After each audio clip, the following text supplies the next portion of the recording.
বাংলাদেশে অনেক মানুষ আছে যে আকীদা সহি, আবার ইবাদত সালাত সহি পদ্ধতি আদায় করে, কিন্তু রাজনৈতিক মানহাজে গিয়ে হয় পাশ্চাত্যের মানহাজে বিশ্বাসী অথবা শিয়া মানহাজে বিশ্বাসী, ওকে সালাফি বলা যাবে না। কেউ আমুলের ক্ষেত্রে একেবারে পাক্কা সালাফি, কিন্তু আকীদার ক্ষেত্রে পাক্কা খারেজি। কি বলেন?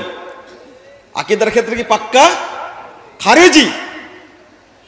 তারা কি সালাফি না? এই জন্য ভাষাটা চেঞ্জ করবেন। সহি আকীদার লোক কিনা এটা বলার দরকার নাই, সহি মানহাজের কিনা এটা বলতে হবে। কি বলতে হবে? সহি মানহাজ কিনা তার, সেটা আগে জানতে হবে। মানহাজ সহি কিনা, মানহাজ সহি হলে ওই ব্যক্তির আকীদা সহি হবে, ওই ব্যক্তির তাওহীদ সহি হবে, ওই ব্যক্তির ইবাদত সহি হবে, আখলাক সহি হবে, ওই ব্যক্তির রাজনৈতিক জীবন সহি হবে, অর্থনৈতিক জীবন সহি হবে, সামাজিক জীবন সহি হবে, রাষ্ট্রীয় জীবন সহি হবে। কিন্তু মানহাজ না মেনে নিলে শুধু একটা দিক সহি করে তাকে সালাফি বলা যাবে না। এই জন্যই কেউ সালাফি বলে পরিচয় দিতে সাহস করে না, আহলে হাদিস বলে পরিচয় দিতে সাহস করে না। আহলে হাদিস বলে পরিচয় দিলে সর্বক্ষেত্রে তাকে আহলে হাদিস হতে হবে। বাংলাদেশে নাম করা তথাকথিত কিছু আহলে হাদিস আছে, নিজে দাবি করে আমি আহলে হাদিস, কিন্তু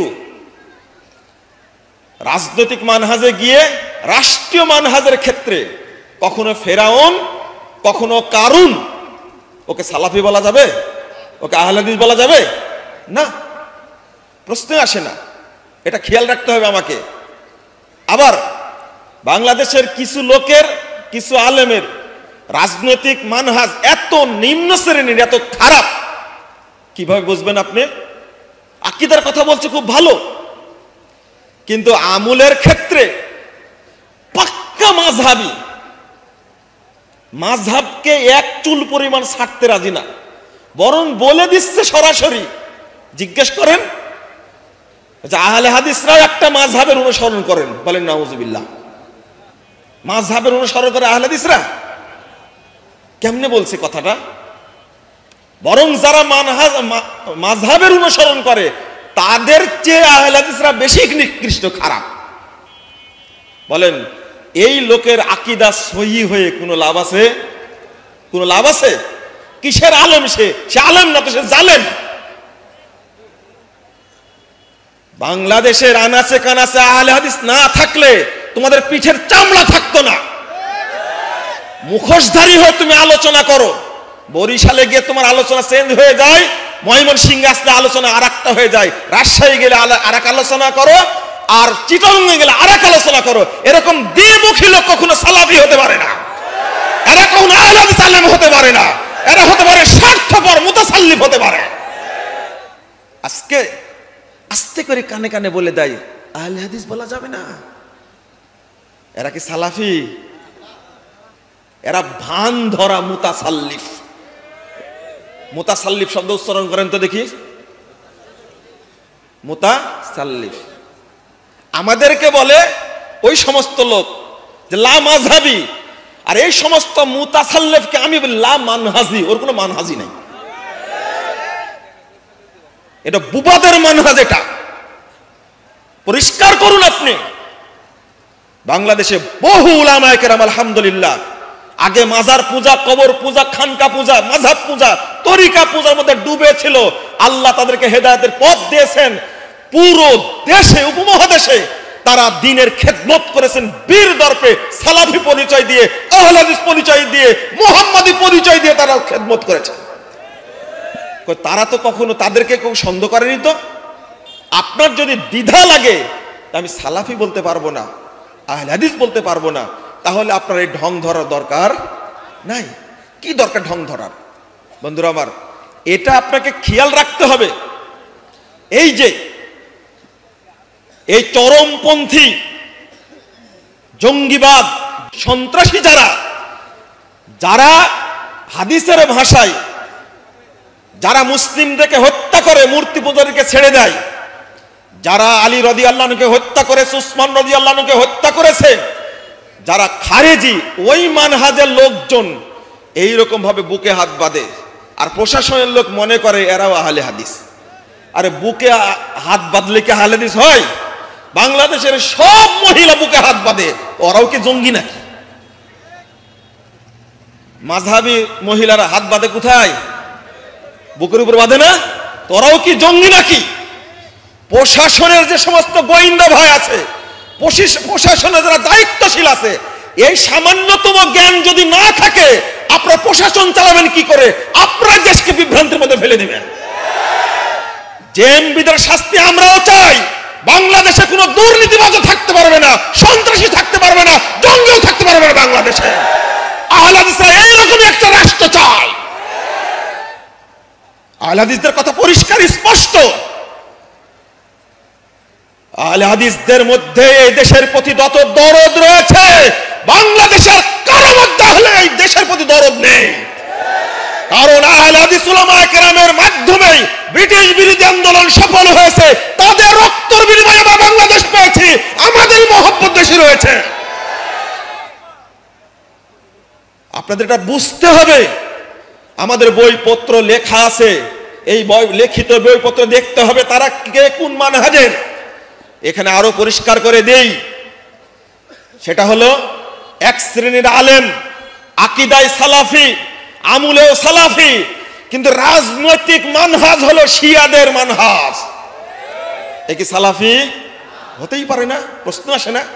এই শিয়া রাফেজিরা হলো কাফের। কোন ব্যক্তি ইরান, সিরিয়া, ইয়েমেন, ইরাক এবং আপনার আফগানিস্তান এই সমস্ত এলাকায় যে সমস্ত শিয়া রাফেজি আছে, আমি মুসলিম হিসাবে কোচ্চিন কালেও শিয়াদের প্রতি সামান্যতম দরদ দেখাতে পারি না। যদি দরদ দেখা আমি কাফের হয়ে যাব। যারা মা আয়েশা রাদিয়াল্লাহু আনহাকে জেনাকারিনী মহিলা বলে, তাদেরকে মুসলিম বলা যায়? ইরানের শাসক পর্যন্ত 14 গোষ্ঠী দ্বারা মা আয়েশা রাদিয়াল্লাহু আনহাকে গালি দেয়, আবু বকরকে গালি দেয়, ওমর রাদিয়াল্লাহু আনহুকে গালি দেয়, উসমানকে গালি দেয়। এই সমস্ত শয়তানগুলোকে মুসলিম বলা যাবে? তুমি কোন মুখে বলো আমি মুসলিম, অথচ শিয়াদেরকে তুমি পছন্দ করো, শিয়াদেরকে ভক্তি করো? মনে রাখুন, আহলে হাদিসরা যদি পৃথিবীতে না থাকে, ইমাম আবু দাউদের কথা এমনি না। তিনি বলেছেন লাউলা হাদিহিল ইসাবাল আন্দারাসাল ইসলামিয়ান আসহাবুল হাদিস, পৃথিবীতে যদি আহলে হাদিসগণ না থাকতেন তাহলে পৃথিবী থেকে ইসলাম মিটে যেত। আজকে গুলিয়ে ফেলেছে। আগে বলতো সহি পীর আর কি পীর আর হক্কানি পীর ছিল, কি পীর আর সহি পীর। এখন ওটা কৌশলে শব্দটা যোগ করেছে সহি আকীদা। কি সহি আকীদা? শুধু আকীদা সহি হলে ওই ব্যক্তি সালাফি না, ওই ব্যক্তি আহলে হাদিস না। আমার কি দরকার? ওই সমস্ত আলেমদের মুখে শুনেছেন আহলে হাদিস মসজিদ ভেঙে দিচ্ছে, পুড়িয়ে দিচ্ছে। এই সমস্ত মুতাসাল্লিম কোনদিন মুখ দিয়ে বলে না কেন আহলে হাদিস মসজিদ ভেঙে দেওয়া হলো। অথচ তারা অন্য অন্য সামান্য বিষয়ে গলা ফাটিয়ে বক্তব্য দেয়, কিন্তু আহলে হাদিস মসজিদ ভেঙে দিলে বুবা শয়তানের মধ্যে চুপচাপ বসে থাকে। আপনাদের দুঃখ না লাগলে আমাদের দুঃখ লাগে। যারা আলবানীকে গালি দেয়, যারা ইবনে তাইমিয়াকে গালি দেয়, যারা ইমাম বুখারীকে গালি দেয়, তাদেরকে আমরা কখনো সহ্য করতে পারি না।